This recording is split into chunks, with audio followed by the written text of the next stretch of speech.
And as we again prepare to honor those lost in the attack on Pearl Harbor on December 7th, 1942, it is also a time to remember another war atrocity from World War II. News 4 Tucson's Sean Mooney has a story of a veteran from southern Arizona who survived the Bataan Death March.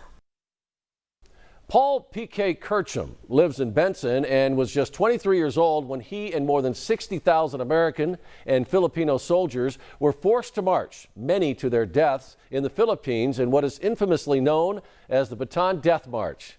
For P.K., it was just the beginning of a horrific 3.5 years he would spend as a prisoner of war. The troop ship was leaving Bombay. It's a song that haunts P.K. to this day, sung by British soldiers aboard what was called a death ship. The Japanese used to ferry prisoners to camps. Conditions were horrid, and often many died, but the biggest danger was being sunk by Allied forces who did not know their own soldiers were on those ships. 5,280 Americans went down to the bottom of the sea when the ships they were on were sunk by either submarines or American aircraft. On December 7th, 1941, the day Pearl Harbor was attacked, P.K. was stationed in the Philippines. What few recall is that it was a coordinated effort, Japan attacking the Philippines at the same time. Within 4 months, American forces would be forced to surrender.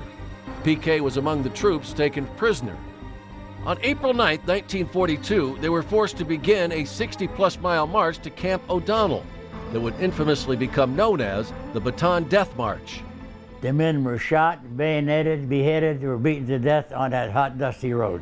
As many as 18,000 Filipino soldiers and some 650 Americans died during the march.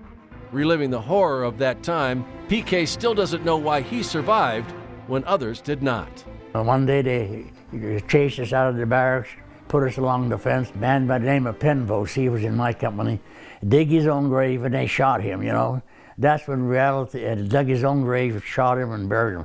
That's when reality really set in. Over the next 3+ years, P.K. would endure endless brutality at several camps. In September of 1945, he was being held at a mining camp when Japanese soldiers gathered him and the other POWs near a train tunnel, with machine guns at each side of the group. The Japanese lieutenant was talking on the radio.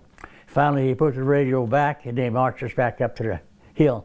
Later on, I found out that if he was talking to Tokyo and they said that the war ended. During his 29 years in the military, P.K. was awarded countless commendations, including a Purple Heart and 2 Bronze Stars. To this day, he still has no answer for why he survived those years as a prisoner of war. A lot of luck, I would imagine, or maybe it was the grace of God, I don't know, you know. But like I say, one day at a time. A true hero. P.K. continues to speak several times a year at veteran events as well as at schools and other organizations, sharing what he experienced during World War II. He turns 100 this January.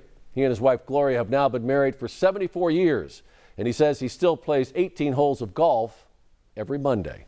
Sean Mooney, News 4 Tucson.